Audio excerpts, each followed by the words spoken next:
తెలుగు పద్య స్వర వైభవానికి స్వాగతం. శ్రీమద్ భాగవతం నుండి ఒక పద్యం.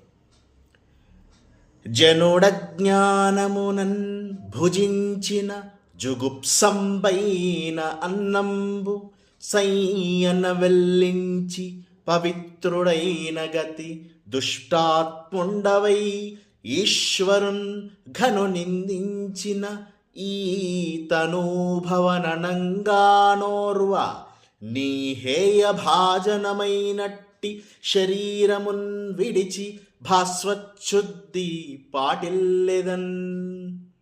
ఈ పద్యమునందు అందువల్ల దుష్టబుద్ధితో ఈశ్వరుని నిందించిన నీకు కుమార్తెను అనిపించుకొనుటకు నాకు ఇష్టం లేదు.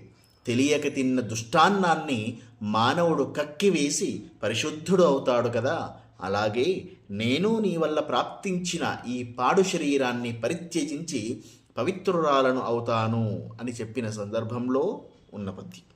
ధన్యవాదాలు.